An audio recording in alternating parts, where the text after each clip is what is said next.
Breaking news! May entrata. Nako, galit.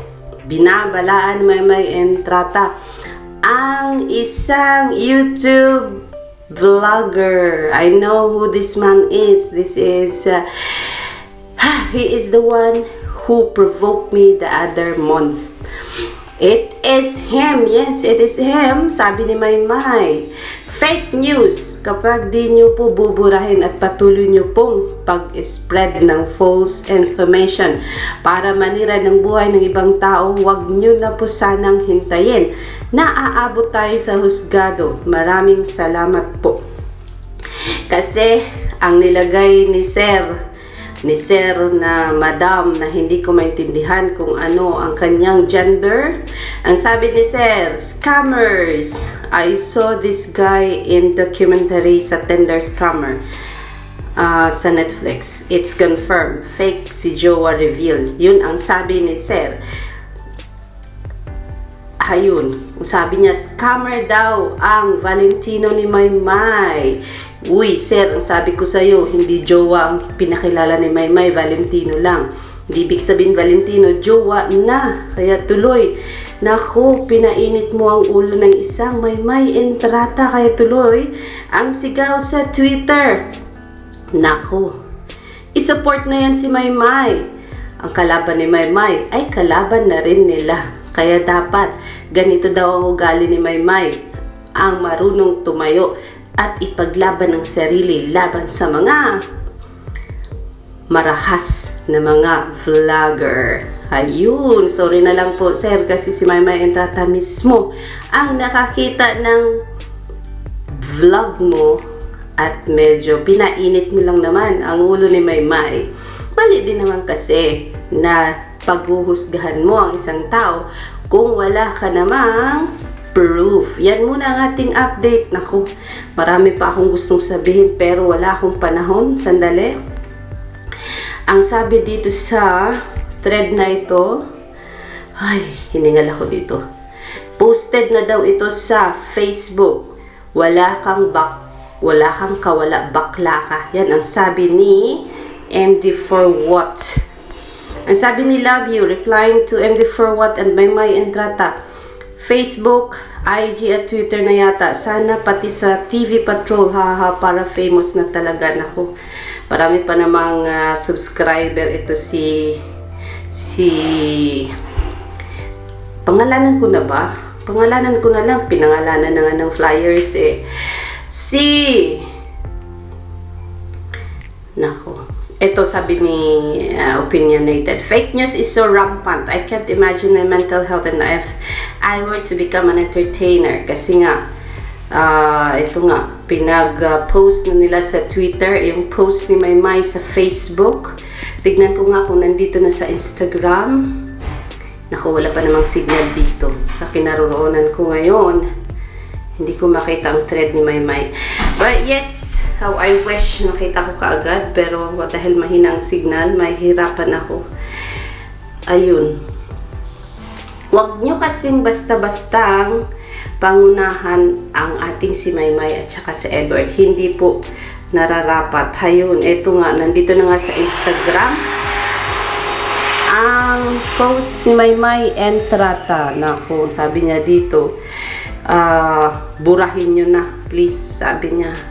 Huwag nyong antayin na mapang-abot pa tayo sa husgado because you are not just staining Maymay's name, you also are staining his Valentino's name. Kung kaibigan niya yon, kung jowa niya yon, it's up to Maymay kung kailan niya sasabihin. Wala tayo sa posisyon na pakialaman ang buhay ni Maymay. Sundan lang natin, maging fan tayo, pero wala tayo sa posisyon na i-judge kung sino man ang mga kasama ni Maymay, kung sino ang mahal ni Maymay, at kung sino ang nagpapasaya sa puso ni Maymay. Ang sabi ng iba, sana nung may mga fake news din na lumabas para kay Edward, ay may lakas na loob din sana si Edward na magsabi na, please take that down. That is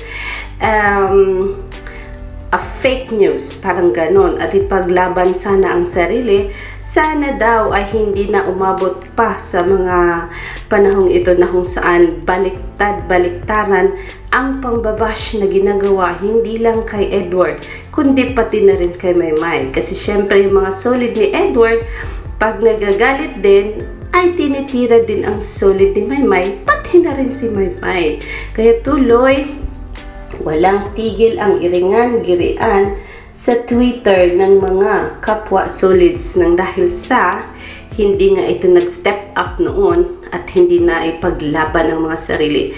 Buti na lang ito si Maymay ngayon ay may lakas na ng loob na protektahan ang kanyang pangalan at ang mga tao na nakapalibot sa kanya na may value sa buhay niya. Just imagine na araw-araw na lang nilang pinapakialaman ang buhay ni Maymay. Ang sabi ni Bingkay, Dong, sampulan mo din si Miss O. Kapag di mo alam YouTube channel niya, tanungin mo lang yung mga aliporis na banda dun sa kabila. Ayun.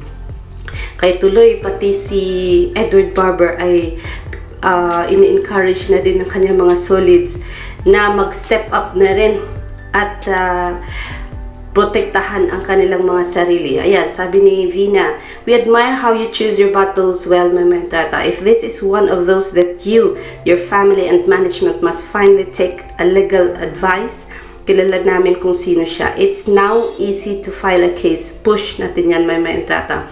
Bear in mind that your battle is ours too. Ayun, grabe ang suporta ng mga Maymay solids, Mayward flyers kay Maymay Entrata nung mag-post ito finally at naglakas ng loob na mag-shout out sa kanyang Instagram at sinabing, please take this down, burahin mo ito kasi kung hindi, huwag mong antayin na aabot pa tayo sa korte. Yung parang ganun na sinasabi ni Maymay, parang said na kanyang pasensya at talagang hanggang hayun, balita na si Maymay. Sabi dito, latest chika 10 minutes ago, Maymay Entrata slams fake news describing boyfriend as scammer. Hayun, nasa latest chika na po ang pag-shoutout ni Maymay sa kanyang Instagram at for sure dinumog na ito ngayon ng maraming mga vlogger at saka entertainment news reporters. Naku Maymay, nasa headlines ka na naman and at least at this time you are stepping up and you are trying to protect your name. And this is just right to protect your name and all the people na nagmamahal sa'yo. It is just right. Sabi niya, opinionated, fake news is rampant and I can't imagine my mental health if I were to become entertainer. Yun. Ang sabi kasi ni Maymay, fake news! Sobrang laking capital letter fake news. Ang sabi niya kay Mr. Cardo din, kapag di nyo po baburahin at patuloy nyo pong pag-spread ng false information para manira ng ibang tao, ay aabot daw tayo sa husgado. Naku, yan Cardo din ha. Inaway mo pa ako noon ha. Sinabi mong i-block na ako ng mga followers ko ha. Yung ikaw naman ang palaging may mga report na nasa Canada na si Edward na propose na si Edward, nakasal na si Edward tsaka si Maymay at ngayon nga bago lang sabi mo susundan ni Edward si Maymay sa Canada. Sabi mo the other day umuwi si Maymay sa Pilipinas, ano ba, wala kang consistency. Ngayon, sa akin mo sabihin na ako ang walang consistency. Wala man akong sinabing mga ganun. Ikaw lang nagsabi ng ganyan. Kaya tuloy nagalit si Maymay dahil hindi niya na ma-take ang mga paninirang puri mo sa kanya. Yan na muna ang aking update. Ayokong magdagdag pa more, baka magalit kayo sa akin. Ang sundan na lang natin ay yung ginawa ni Maymay. Let's help and support Maymay sa kanyang bagong laban, ang pagprotekta sa kanyang sarili at sa mga fake news na lumalabas mula rito at mula roon. Alexander Lexter Jules, para tuloy takot na akong mag-vlog about Maymay, baka mamaya ma-foul ako at baka magalit din si Maymay sa akin. Ayoko mangyari yon dahil mahal na mahal ko yung si Maymay Entrata and Edward Barber. Alexander Lexter Jules, see you in a bit mga ka-Mayward. Trabaho muna. Mamaya na entertainment news at ang pagprotekta kay Maymay. See you in a bit! Hanap buhay muna si Alexander Lexter Jules. Time to work na here. Bye! See you later mga guys. Love you!